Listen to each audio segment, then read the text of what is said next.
So let's get into the presentation, Obscure Landmarks of Los Feliz. There we go, that works. So if you don't know me, a little bit about my illustrious career. I've done public access TV for about 22 years. I'm actually filming a public access show right now. There's a camera running back there. Can't get enough of it. I worked with outsider artist and Afrofuturist David Liebehart for many, many years. Music, touring, home videos, all sorts of stuff.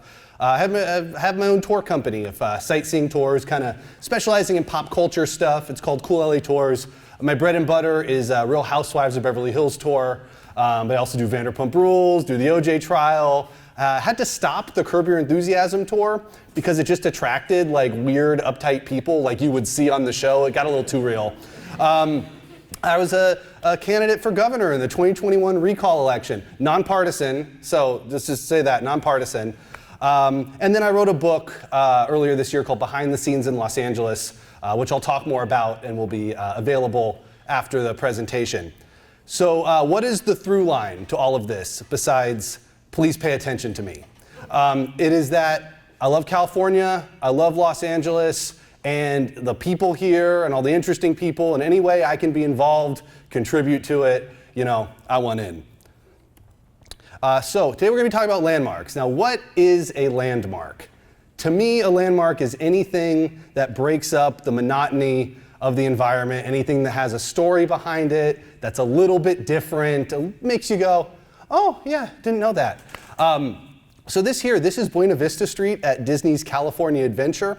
It is modeled after Los Feliz in the 1920s because Walt Disney lived here. He had several homes here. The original Disney animation studios were here in Los Feliz. That's not quite obscure enough for me. So, you know, a lot of people gas up Walt Disney. I don't think we need to do it here.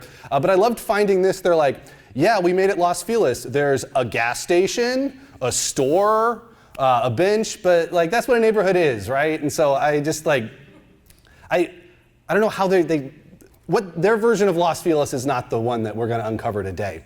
But how do you find obscure landmarks? Well, let me tell you. So there's a variety, there's no like one database of like every cool thing you're gonna wanna know about. So I'm like, in my free time, I'm on the historicalmarkerdatabase.org website, which digitizes historical markers all over the country, and I'm just reading them. Like I've read every county in Southern California and learned a lot about American history and stuff. This logo with the car, that's Roadside America. That is a great app that uses your GPS to find tourist attractions and roadside oddities wherever you are in the country. So it's great if you're on a road trip. You could be like, hey, world's largest ball of twine is only 3 hours out of the way. You know, let's check it out. LA Public Library, really all of them. Glendale, Burbank, I hit them up. LA Public Library on the bottom floor. Got about 2 like aisles of books about LA and Southern California, and you just go flip through them. And old guidebooks are really good because they have stuff that is no longer there that maybe people forgot about, and so it's a little hint. Living New Deal was a project where they found buildings built during the Great Depression by the Work Progress Administration. Not a lot in the Los Feliz area, but many cool Art Deco buildings, schools, things like that in SoCal. And then Survey LA was a really cool project that the Getty sponsored, actually. It's an interactive map, only the city of LA, but it identifies anything that's potentially historic for the purposes of preservation. And with all that preservation stuff, there's like serious tax incentives, especially at the like adaptive reuse. You know, we're going to turn it into a hotel, we're going to turn it into a mall kind of thing. So it's meant to sort of keep a record of that so that they try to tear down a building, the LA Conservancy can jump in and get an injunction and stuff like that. So what happens when I identify a place I would like to visit? Well, I open up my Google Maps and they have a thing called Want to Go, and I star it.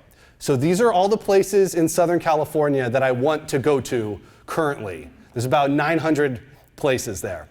Now previously, and I've been doing this for years. So previously I would never, once I'd go to a place, that was it, because there's always another mountain to climb, right?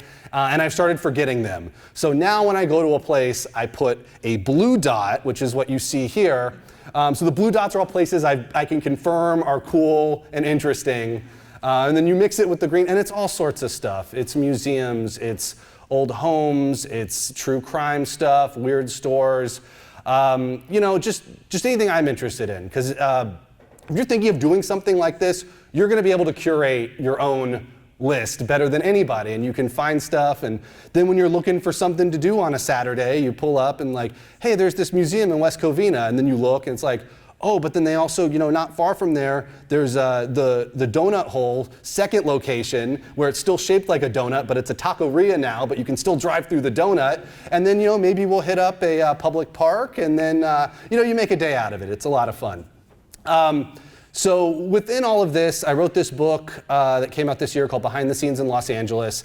And it was kind of a summation of like everything I learned being a tour guide, anything I've ever told to a tour group or picked up along the way. And when it came time to promote the book and do events, I already covered that in the book. I didn't want to do an event for someone where I'm just talking about something that's already in this book. I wanted to do an event about like obscure landmarks, like here's the mainstream stuff, what's the obscure stuff? And I was trying to pick there's thousands and thousands of places in Los Angeles, how do I pick? So I decided that at each venue I do a talk at, I'm going to use that to dictate the geography of what I would be talking about. So we had one in June at Forest Lawn, I talked about Glendale. I've got one of these coming up this Thursday at the San Fernando Valley Historical Society. So we're going to talk about the North Valley. One at Campo de Cahuenga in October. So it's been fun to just sort of like reinvestigate and delve into these neighborhoods and things like that. So let's talk about some interesting stories about Los Feliz. So just across Hillhurst, right here, there's an old Hollywood estate from 1927 that in the 70s was turned into a convent. The nuns of Immaculate Heart, which will come up later, retirement home for old nuns. And around, it was a protracted legal battle, but around 2015, Katy Perry wanted to buy this, grand old home.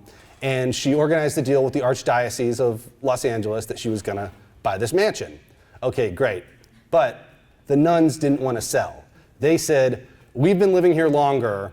We want to sell it to this real estate developer named Dana Hollister. She was involved in the Bright Spot, a bunch of places around town, many failed development projects as well, which we'll get to. So they organized this backdoor deal, and a big lawsuit happens.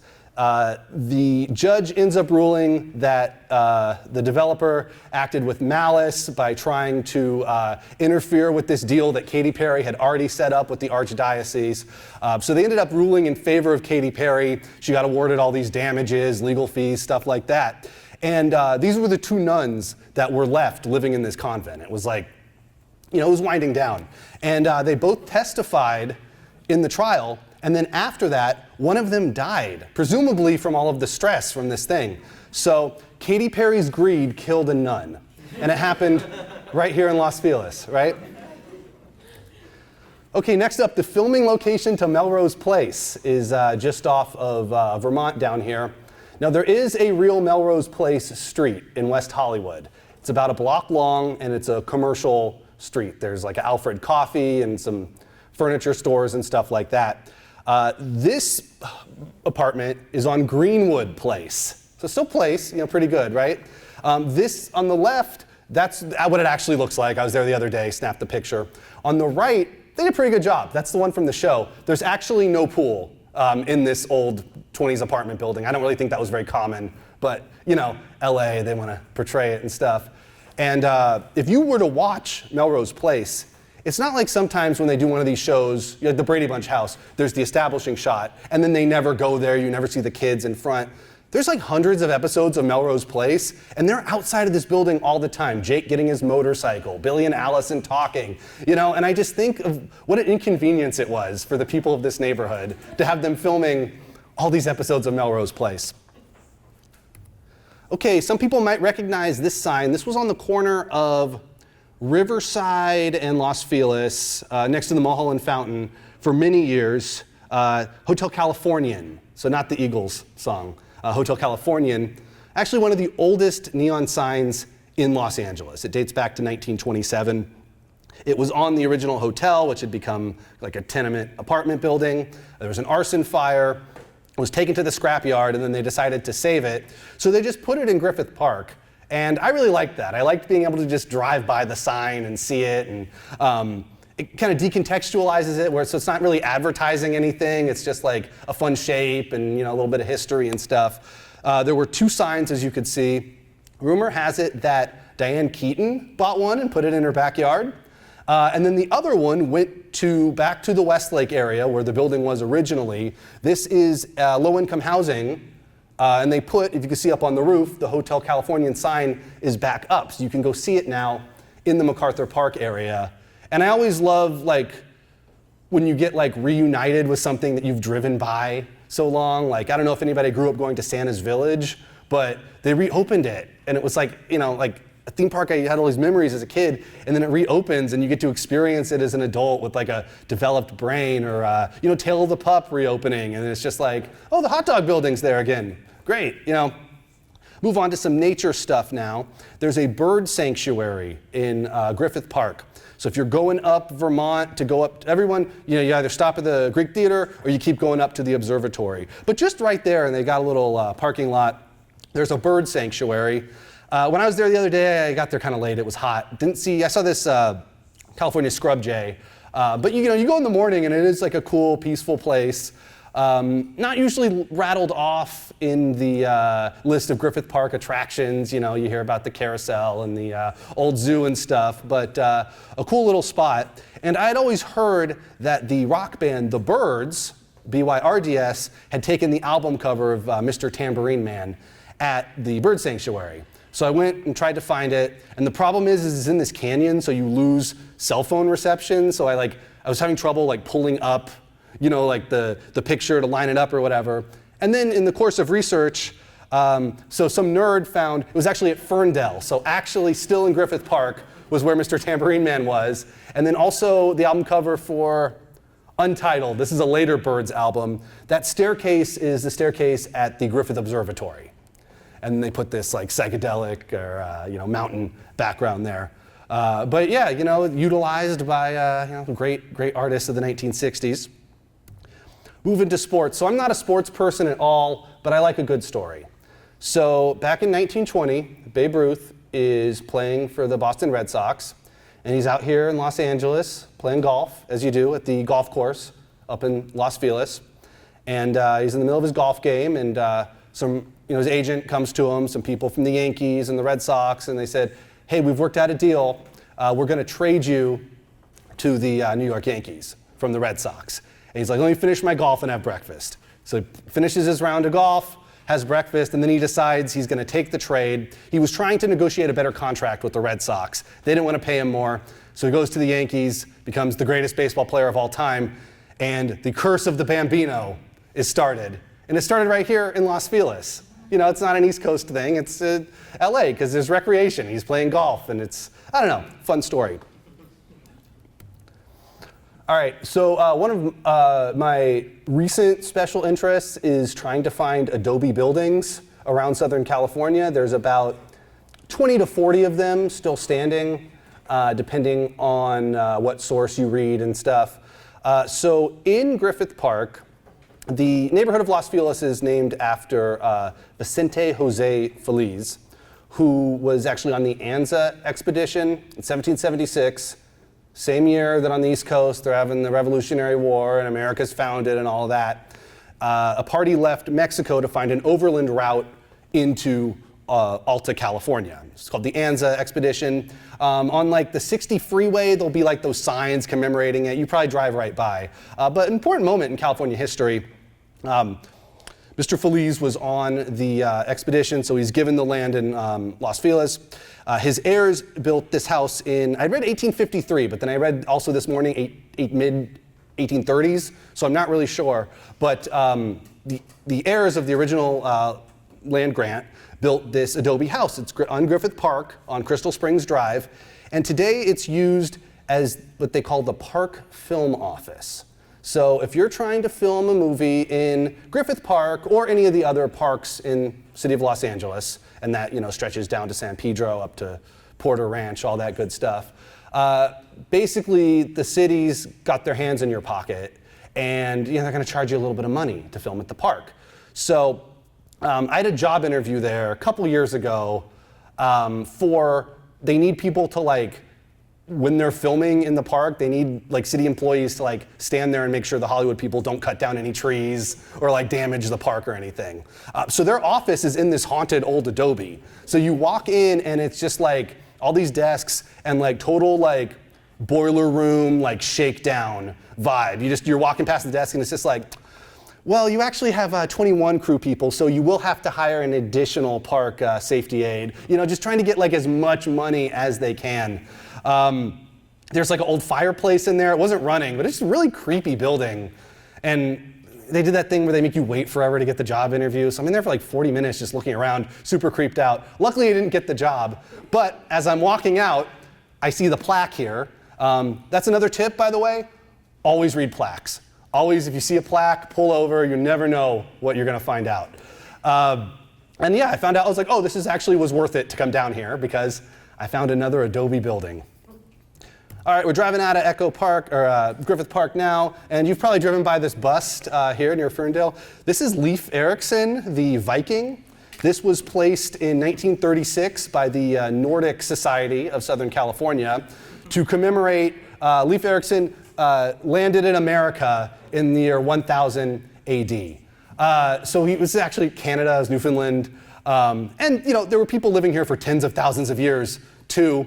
But just a real kind of desperate attempt by the Nordic Society to kind of rewrite history, and it's still there almost 100 years later. And you probably just zip by, but now you'll know that is that's whose head that is. All right, so now down to Franklin, and this is the art studio of Corita Kent, the pop art nun. So in the 60s, there was a nun from Immaculate Heart who was in the art scene. She was pretty successful. There's an example on the right here of, she did text art, silk screening. Andy Warhol ripped her off a little bit. He changed it just enough though, changed it just enough, that's art. But she was prominent in the art scene and outspoken about the Vietnam War, civil rights, all the stuff going on in the 1960s. Really angered the conservative archdiocese. Cardinal McIntyre asked her to, and the other sisters, to stop what they were doing. She ends up leaving the Catholic faith and renouncing her vows and all that and going on to continue to do art. But that down here, so that's what the building looked like when it was her studio. That dry cleaner right there, that's that same building. That is actually Corita Kent's art studio. It was not a known landmark, but it was identified by Survey LA, who I told you about a second ago, and there was some debate of whether it would be preserved. Now, if this was Andy Warhol's studio, yeah, there's, no brainer. Of course, they're gonna, put a plaque, make it a museum. But here, because it's a woman and it's a nun and whatever. So the building has been landmarked and saved. That doesn't really mean a whole lot, but it is still there when you get your clothes cleaned there or whatever. And there's also a Corita Kent Art Center in the Arts District now that opened recently where you can go see some of this work, and it's pretty cool, fresh. If you like the Vietnam era, fits right in there. All right, my favorite bridge, probably locally, is the Shakespeare Bridge. This was built in 1926.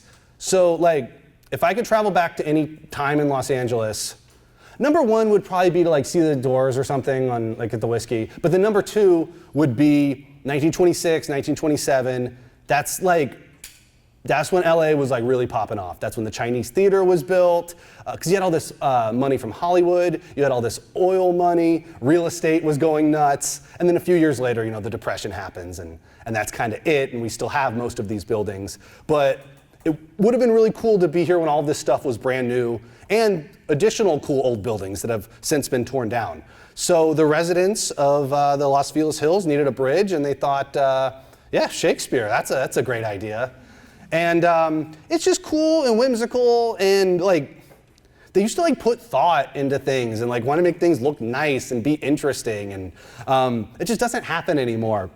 So the bridge was damaged in the 94 earthquake, so they've changed it a little bit, but essentially still there.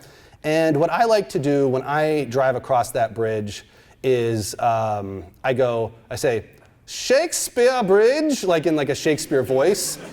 If I'm with people, alone, I think it's good luck. I mean, I'm here, right, talking to you. But I would encourage you to do that. It's fun. The bod, it's just fun. Do a voice. All right, let's talk about. I'm going to take questions at the end, bud. All right, so I don't know if anybody likes 60s music. If you like the Byrds, you should definitely like Love. So Love is cool because like they're from the 60s. So if you like 60s music, it's like really good 60s music that wasn't influential, that you've heard a million times. Like I love The Doors, but like Apocalypse Now, and it's like just been done. But Love's like super cool. I think they were signed to Elektra before The Doors, and they were popular locally, but they didn't want to tour. And The Doors would, and then it just, they took off. But they lived in a castle right here in Los Feliz, the former home of Bela Lugosi. Brian McLean, the white guy who's in the group, he wrote Alone Again, or if you're familiar with Forever Changes. He's a rich kid from Beverly Hills, and he had a friend who was a caretaker of Bela Lugosi's house. And so we worked out that his rock band got to live in this mansion in Los Feliz. And when they made their album Da Capo, they were living at that house. It's still there. An unfortunate thing about these big houses is that they're usually behind big walls and fences, and you can't really see them. But it's a cool spot to go and listen to some Baroque pop. And right here in Los Feliz. But probably definitely more important rock star home here in the neighborhood, the home of misfit Glenn Danzig. So Danzig bought this house in 1989. He's a singer of the Misfits. They're like, if you're not familiar, it's like if the Ramones wrote songs about ghosts. It's not my thing. Never has been. It's just, but it's a really famous T-shirt. You've definitely seen the T-shirt. So he's the lead singer of the T-shirt, and he went on to have Danzig the band, and kind of more in a metal vein. And so he bought this house in 1989, where I'm sure it was like $30,000 or something like that. And he's just like a heavy metal like horror nerd, like long hair, wears all black, buys horror movie memorabilia and stuff. So the house kind of became like a local landmark, and fans, you wear skull makeup on stage, you're kind of asking to be made fun of a little bit. So this became a local pilgrimage site. People would come and they would get their photo taken in front of Danzig's house, and their Misfit shirts and stuff. On the right, on Google Street View, captured this. This is him washing his black Jaguar, wearing like all black. You can't really see, but he's like wearing all black, like it's very Danzig. He tried to sell the house a couple years ago, and there's a video of like a walk through of the house, and it's just like action figures, dirty dishes, like apparently there are always like bags of cat litter because he's like a cat guy, And then kind of the most famous thing was there was a pile of bricks in the front yard for like years and years. The chimney came down during the Northridge earthquake, and then he just never fixed it. He's busy rocking and rolling. So people would go and they'd get their photos and stuff. Apparently he still owns the house, but he lives in Cheviot Hills now. West Side, kind of upper class area. But this became such a landmark that in Nashville, Tennessee, nothing to do with Los Feliz, right? There was a DIY venue called Glenn Danzig's house. So, we influenced the whole world. All right, I didn't want to talk too much about kind of like mainstream stuff, but there is a movie studio here in Los Feliz called the Prospect Studio. It's one of the oldest movie studios in Southern California. Hollywood Boulevard used to be called Prospect Avenue. And so if you know where this is, you follow that and it turns into Hollywood Boulevard, and then you go and you get to like the Walk of Fame and stuff. But in the 70s, a little before and after, it was the headquarters for ABC Television. So they filmed The Match Game here. They filmed Family Feud. They filmed Newlywed Game, Dating Game, all those old game shows, which are, I don't know if they still have Game Show Network or anything like that, but it's interesting to watch those because that's like back then, that was the only time regular people could get on TV because there wasn't like reality shows or anything. So you see like regular people from the 70s just like answering questions about their like dates and stuff. After that, it became the studio of choice for filming Disney Channel shows. So Smart Guy, Sister Sister, Growing Pains, all that good stuff. And that is why you may have seen on some of those shows Marshall High School here. Kind of has this collegiate Gothic style to it. So it looks like an East Coast school. So very frequent film location, particularly like Your Boy Meets World, Boston Public, shows like that. The Van Halen Hot for Teacher video, lots of good stuff. And then on the right, bonus, this is the Black Dahlia photographed in front of Marshall High School. It was kind of a random thing. She just met this guy with a camera and he's like, hey, can I take your picture? And he must have had tremendous foresight because he knew that this would be a famous filming location someday. And she would probably want her picture in front of it. All right, now I mentioned the library earlier, great place. The LA Public Library on Hillhurst in Vermont is home to the Leonardo DiCaprio Computer Lab. So Leonardo DiCaprio grew up in Los Feliz. He went to Marshall, actually. That's him in his house and a dog, maybe? Checking the mail, I don't know what he's doing. But his house stood on that corner. It was demolished, it became a vacant lot. The library acquired it, and his family, or the tax break, something like that, they wanted to donate a computer lab to the library. This was like in the early 2000s when it was like harder to get a computer and internet access and stuff. But it's still there. I actually used this very computer lab to write a portion of my book. I was taking David Liebehart to the bank across the street. If you know him, he spends a lot of time at the bank. And I had some editing to do for the book, and I came and I got to use these computers donated by Leonardo DiCaprio. In the computer lab, there are movie posters of like Titanic and Catch Me If You Can and stuff like that. I don't think Leonardo DiCaprio is a particularly great guy. Like, I'm not trying to rehab his image or whatever. But a resource is a resource, and it's better than nothing. Okay, who remembers Dumb Starbucks about 10, 11 years ago? There's a show on Comedy Central called Nathan For You. It was positioned as like a reality show kind of thing. But as I've rewatched it, I'm like, oh, this is a TV show. This is fake. But the premise was he would help small businesses with these like stupid ideas that was going to bring publicity. So this one was that he was going to help a coffee shop out by, they were going to associate themselves with Starbucks, a successful brand, but that's trademarked. But if it's a parody, you can use trademarked stuff. So this was Dumb Starbucks. And it was pretty much just like a name. It became kind of a viral phenomenon. It was on the local news. They're filming it for the show. On the show, they say that the health department came and shut them down. Doing my digging for this presentation, there's no record at the health department that they ever received any kind of complaint or anything. So again, a little Hollywood magic. But just a fun little thing on Hillhurst down there. And so you see, this is a still from the episode. The gentleman on the right is this guy named Jeremiah. I probably met him about 19, 20 years old. We had a mutual friend. Hadn't seen him for years, and then he pops up in Dumb Starbucks. He got hired as the barista. And I was like, oh, okay, that's all right. Then some years later, I was appearing on a public access television show, and Jeremiah was one of the other guests, because we had another mutual friend, and he was talking about this experience, and he was like, they paid me $300. Like, yeah, I was gonna say any stupid thing that they wanted me to say. Like, it was all fake. Everything, like, this isn't like some big prank. It's like, this is TV. They have writers, they have producers and stuff like that. But it's funny to see a guy you met when you were in your teens just pop up on TV and a little behind the scenes kind of stuff. It's always cool.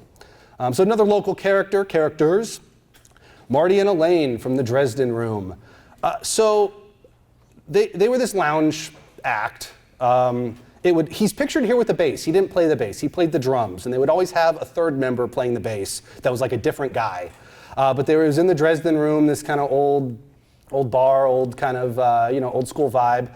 And it was one of those things where, like, if anything was different about it, it wouldn't have worked. Like, different venue, different couple, different song selection, but it was just kind of magical. They were there every night. Their claim to fame was that they were in the movie Swingers.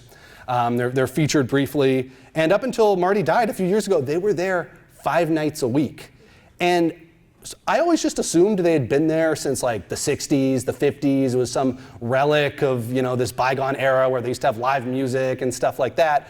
They started in 1981, which is crazy to me because like lounge acts like this were like out of style by like 10 or 15 years already at this point. But they were there, they were great. They sold this record, I did buy one, 2 discs. It's a tough listen. But if you got one, it's a little more valuable now.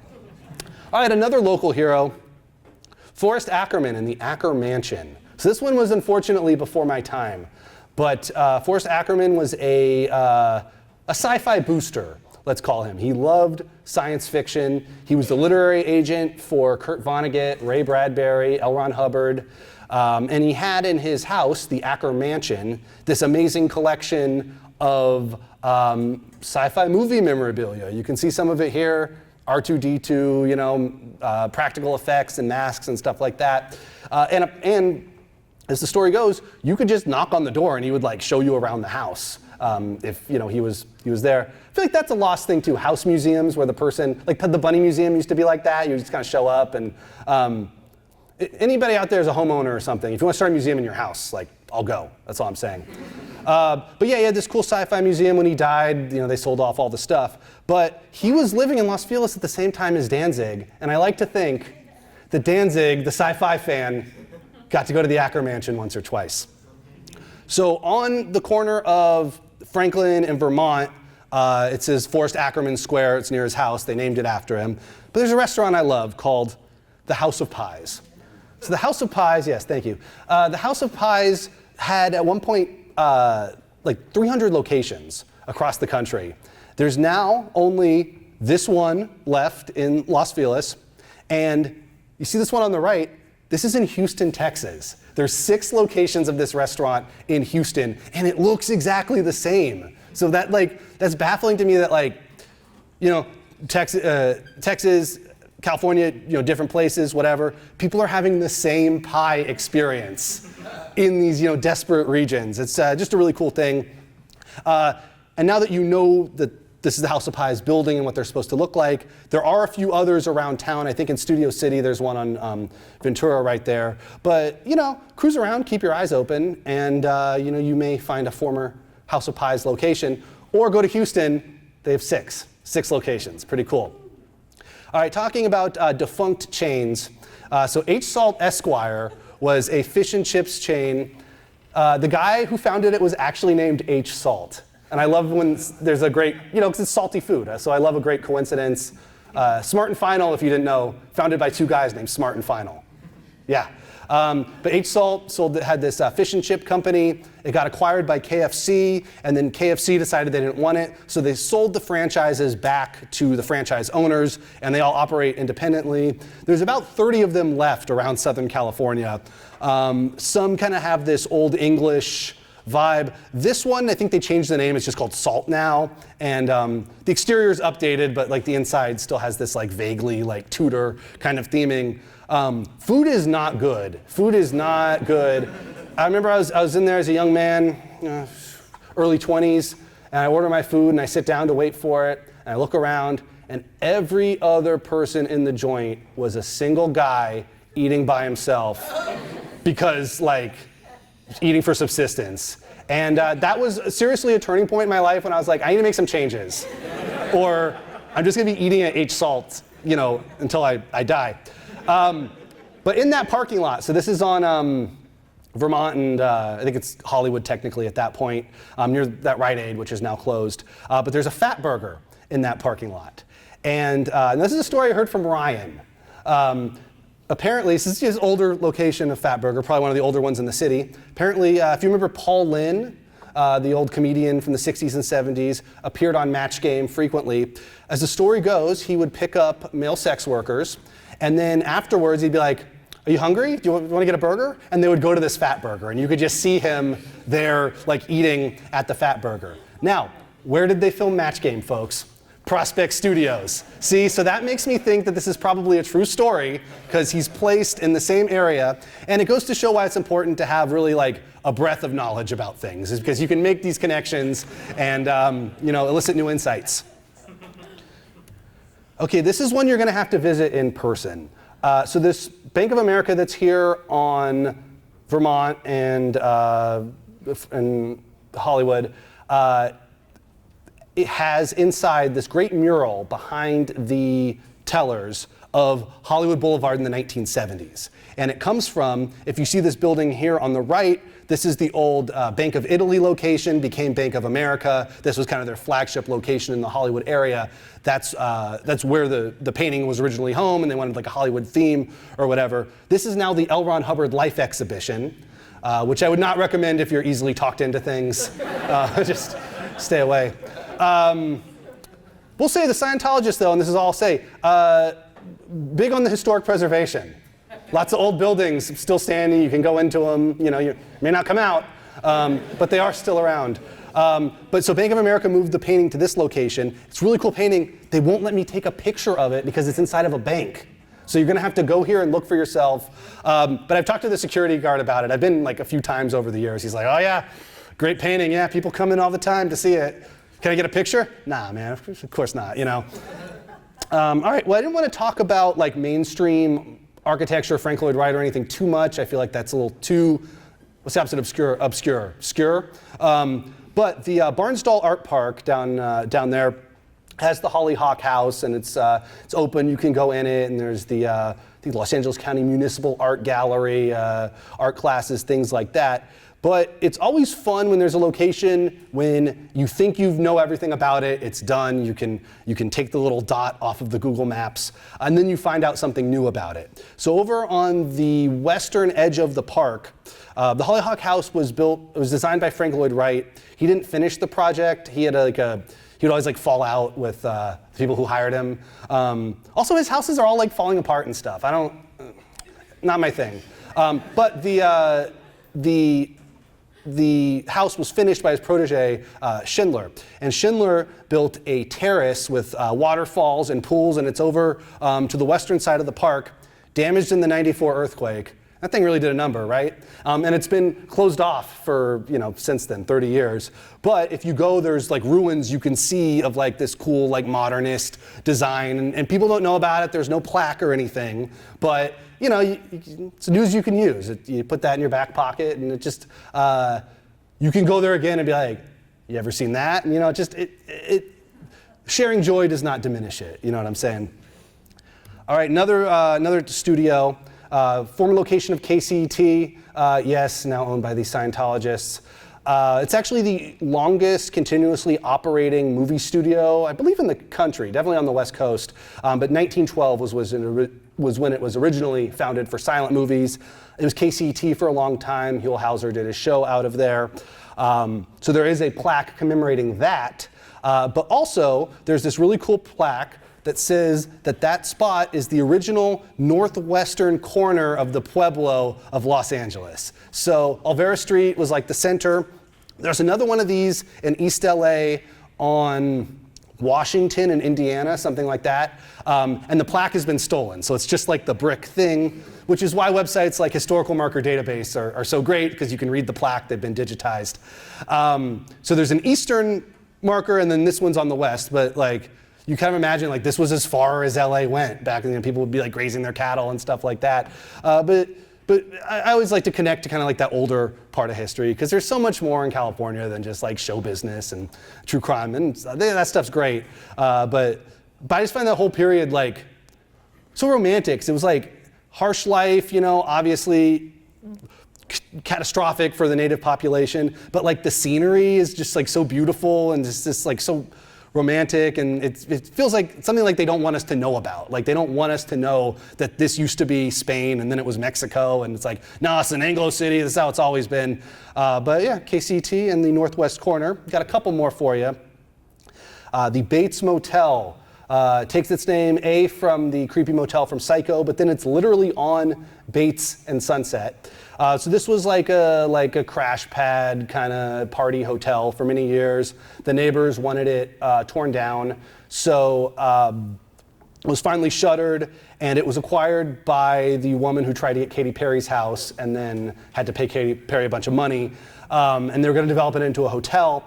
But before that, they hired this French artist, or maybe he did it, on spec or whatever. He's like, I'm going to paint the whole hotel white with this eco-friendly lime wash. And so they painted the whole thing, the sidewalk, the fence, the rooms, everything was this like matte white color. They had, got like some publicity and stuff. So people would come take pictures. They had a security guard guarding this like abandoned like hotel because it was painted white. Nothing ever became of that development project. It stayed up for years and then just got covered in graffiti and stuff again. And then it was finally demolished in 2023. So that's the picture of that lot right now, just an empty lot. But if you look at the palm trees, they're still painted white. So there's like eco-friendly lime wash. Yeah, I'm sure the trees love that. I'm sure it's great for the environment. But yeah, just a remnant of, a stupid little promotional stunt that everyone probably forgot about, but you look at the clues in the trees and you can find them.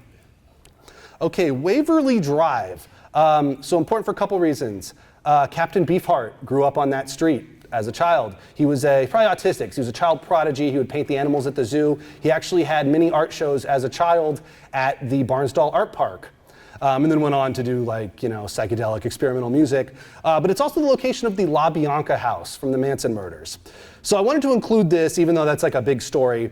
I've been a tour guide for 10 years.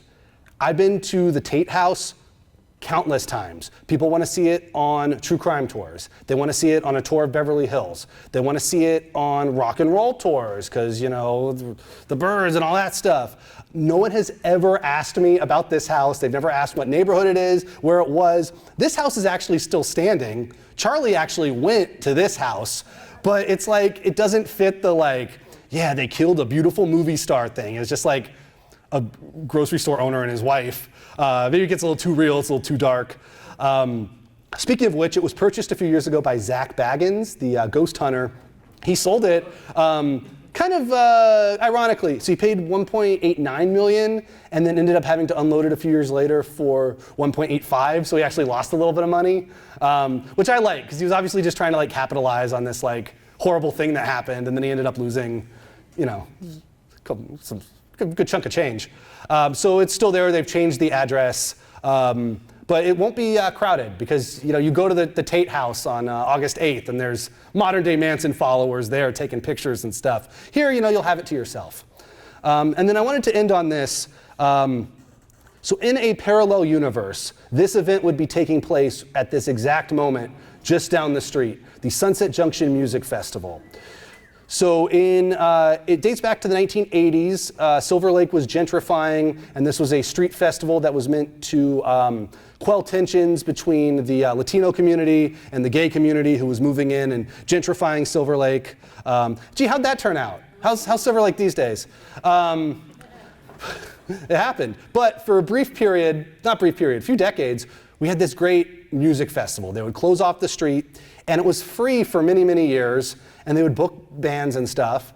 And when I started going, I was a little late to the game, it was $20 a day to get in. And everybody was like, $20 for a concert? Who would go to that? The whole weekend, you're gonna have to spend $40. It used to be free. But they would book great acts. So I forget which year this is from, but if you look, you got the Cramps. You've got Red Cross, Ashford and Simpson, the R&B duo. They wrote Ain't No Mountain High, Ain't No Valley Low. I saw the Sonics there. I saw John Cale. I saw Rilo Kiley. I saw the Women of the Supremes. So not Diana Ross, but the other two had a group. Sharon Jones and the Dap Kings. Really eclectic programming and just a cool way to get turned on to music and stuff as a young person. And I remember, because first one I went to, I think, was the day before senior year of high school started. And all my buddies could go because it was cheap and open and stuff. And it was kind of our first time exploring this part of town because we're from the west side. And I just remember driving around, and this is pre-Google Maps, so the directions on the website told you from the west side to get off at Vermont from the 10 and drive all the way up, and I'm seeing all this stuff, and I'm like, yeah, bad directions, but before, it's a different time. But just seeing all this stuff, and I was just like, wow, this is a cool neighborhood, this is exciting, there's stuff going on. And putting together this presentation, I definitely kind of felt that. Again, getting to rediscover, get to go deep, get to remember things, be nostalgic. And kind of my takeaway from putting this together was like, what a cool place Los Angeles is that you can just basically throw a dart at a map, and there's so many cool things that happen, so many interesting people, it makes my job easy. So that will do it for the presentation, but we do have questions. There's a QR code up here that will link you to, thank you. I got a newsletter. I got like I said, one of these at the San Fernando Valley Historical Society on Thursday. Some other cool stuff coming up. You can also buy the book. I have a few for sale. But if anybody has any questions, I will answer them. Yeah? We were talking about the Shakespeare Bridge. Was there a reason, or they just thought the name Shakespeare sounded romantic? Yeah, they just liked Shakespeare. That's as simple as that. It's great, right? That you could just used to be able to just like things. Oh yeah, Shakespeare, that's a great theme. When I go by there, I'm always trying to figure out what the connection was, and apparently it's nothing. Yes, yeah. And I hope when you go by it again, you'll say, Shakespeare Bridge. Yeah. Anybody else? It's more so a comment, but on the Danzig, so I guess between Los Feliz and Cheviot Hills, he lived in Atwater, and my friend was in the same next door neighborhood. He would just post things like any other guy, like Danzig, and it's just pretty good. So, yeah, I love it. Yeah, a lot of people move out here. We got a lot of transplants, but it's cool people really get involved in the community, put their stamp on it. Yeah, Atwater. Cheviot Hills seems like a weird choice for him, though, right? I mean, maybe he likes the Century City Mall. Yeah. What I heard was that he moved to Cheviot Hills and into Lucille Ball's old mansion. I had heard that too, actually. Yeah, I forgot to mention that. So if you didn't hear, Danzig lives in Lucille Ball's house in Cheviot Hills. So it's not a totally random thing. But I don't know, it just seems so weird, the traffic. I don't know. What do I know? I'm not a Misfits fan. Yeah. I actually have been in that house. Okay. Yeah, a friend of mine was a musician. He said, we're going to go over to Glenn's house. I didn't know who Glenn was. He goes, and you're totally right. Kitty litter, dirty dishes. But his living room, and he wore contact lenses in the house, like when you're coming to visit him, he's always He's mysterious, yeah. But the walls in his living room had painted bricks on it, so it looked like a dungeon. So you're totally right. And then he was just starting to build his collection at that time. Yeah. Wow. And then Cool. an update for you on the art studio. Yeah. That dry cleaner's closed. Yeah. A few years ago, and now it's an exercise studio, and I think it's the weirdest ironic name. It's Legree. Legree? Legree. I don't get. Exercise studio, because wasn't the original owner a woman of color? Of the Creta Kent? No. The art studio. Yeah, Creta Kent. Yeah. No, she was a white lady. Oh, was she? Yeah. Oh, okay. Yeah. All right. Yeah. I misunderstood the story. Yeah. Anyways, it's exercise studio now. Yeah. Okay. Well, if you're And it's right across New Year's the resolution. from Immaculate Heart as well. Yeah, and the reason it's where it is because the nunnery she was at was across the street. Oh, when you mentioned, Oh, in the back? Yeah, do you have anything to say about the Los Feliz or the Vista movie theaters? Vista Movie Theater. So yeah, I did cut some stuff or some stuff I just thought was too people would already know about it and it'd be boring people. Vista Theater's owned, of course, by Quentin Tarantino now, but it's in this weird pentagram-shaped intersection that's as a pedestrian is really hard to cross. But where that Vons is across the street. Do you remember the Hollywood Highland Mall used to have this theming from the movie Intolerance, these big arches and these elephants and stuff? That really existed as the set of this D.W. Griffith movie called Intolerance, and it was right there on that corner in Los Feliz. And the movie didn't do too well, and so they didn't have the money to dismantle it. So it was actually literally a landmark because there were no like tall buildings in this part of town, especially back then. But that arch was there across from the vista. Other than that, I'm scratching my head to think of anything like obscure. Other than that, you know, it's an old movie theater, and they have the handprints and all that good stuff. Yeah. Do you know anything happening with the Good Luck Bar? Is it really just sitting there empty all this time? Probably. I haven't heard anything, but probably. So this is I have an office space on Hollywood Boulevard that I have to move out of because they're doubling the rent. And this is something that they do is they will let a place sit empty because it could be like a tax write-off of like, yeah, we're losing all this money on this empty bar, you know, can't make any money, just write it off. Or they want to price it so high that like when somebody does want to build a hotel, when somebody does want to put an apartment building in, they can cash in. So I think it's go to like West LA, for example, drive down Wilshire Boulevard, every third storefront is empty. And it's like, wait, I thought this was a nice area. I thought there were people here had money. Like, what's going on? And yeah, that's an intent. I think it's probably intentionally shuttered and closed because they're waiting on, you know, this big bet. You know, LA is like built on real estate and speculation and stuff like that. So yeah, I haven't heard anything, but I wouldn't be surprised if it sat empty for, you know, another 10 years. Yep. On the topic of your Google Maps and all of the places that you want to visit, do you ever get FOMO about like life not being long enough to do everything, and how do you deal with it? Well, I will do everything. I will. I'm gonna get to every one of those places. My friend Bennett, who's here right now, he does this too. And he was talking about how he was in like Riverside. He had been in Riverside. I was like, oh yeah, you know, they have like the original Valencia orange tree of Southern California. He's like, yeah, I know, I saw it last week. And I was like, damn, I wish I could have seen that tree. No, like there's no, it's, you know, it's the journey, right? But I kind of like that I'll like never get, because I have stuff like nationally, internationally too, not in the concentration of the map. But I kind of like that it'll never be, because I'll go on an expedition to like go to stuff, and I'll be driving around and I'll be like, oh, roasted chicken. Oh, well, that sounds pretty good. And I'll add stuff as I'm driving around. So I would say for every 5 things that get knocked off, like 3 more will get added. And yeah, I don't know, it's my white whale. Yep. Do you have any other good resources where you find stuff, kind of like the ones that you showed us earlier? Yeah, those are like my main ones, particularly the historic marker database I'm real big on now. And then Survey LA is really interesting because it's like tens of thousands probably of parcels, and it's literally just like, this is an apartment building from the 60s. It might be historic. So it's like, it's almost like too much to go through.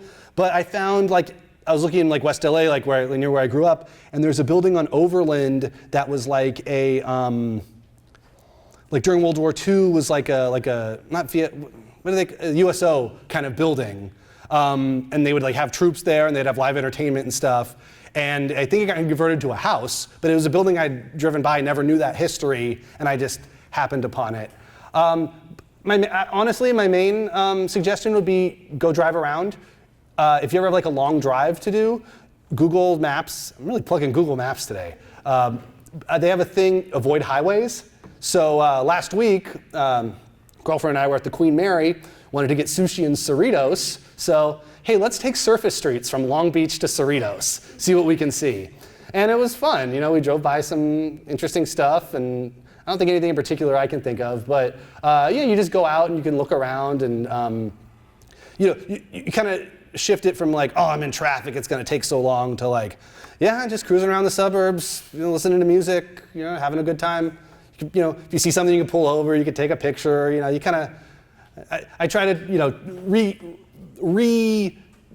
reposition mentally like the sprawl of Los Angeles to be a positive, not a negative. I'm curious, off the top of your head, what do you have on your map in South Bay? You know what? My phone's back there. Okay, I'm trying to think. There is a plaque commemorating a Tongva Gabrielino Quiche village that's kind of near the Rancho Dominguez area. That they discovered all these artifacts when they were building this office park, and then they're like, okay, that's enough. So the whole area is like affected now. We'll never know any of that, but they put up this plaque like in its place. But I would like to check that out to just see like, oh, this would have been a cool place to like have a village because, oh, the mountains aren't actually that far and things like that. In that same area, there's an auto museum down there called Lyons Automobilia, and they have a Batmobile there, and they'll let you sit in it and use the Bat phone, so kind of fun. Old Tony's, of course. I'm just naming South Bay stuff. You get the glass. South Bay locals probably know all about that. Oh, you've got the Strand is where Vince Neil from Motley Crue killed the guy from Hanoi Rocks, and then they had a big record about to come out, so the record label just got him off the hook. I don't even think he went to jail for that. Yeah, so there's like all sorts of like twisted stuff. But talk to me after, come by the book table, and I'll show you. I'll give you a little peek of what I got down there. But I'm always looking for more stuff too, so. Yeah. So when's your follow-up book's gonna come out? Maybe 2-3 years. I don't know. It takes a while.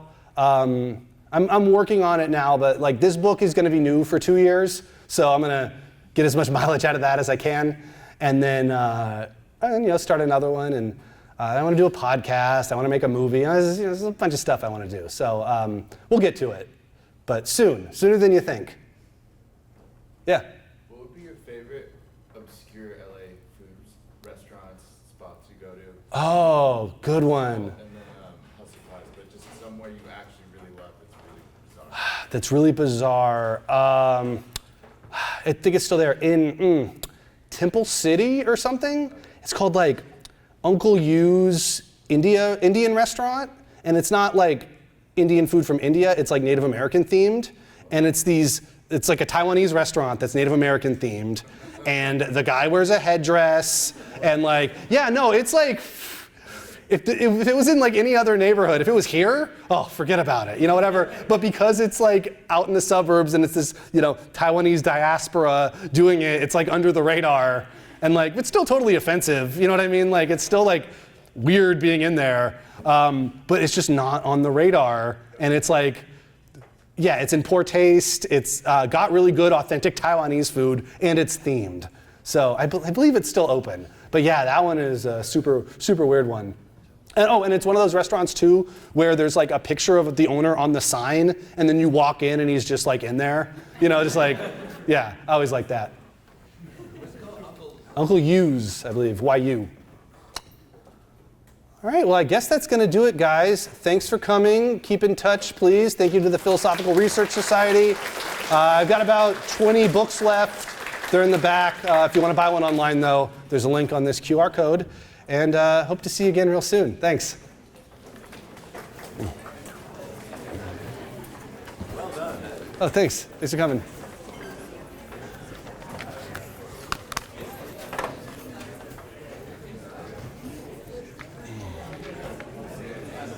My brother lives in Cerritos. Yeah. Grew up in Long Beach. Okay, yeah, so you've done that drive before.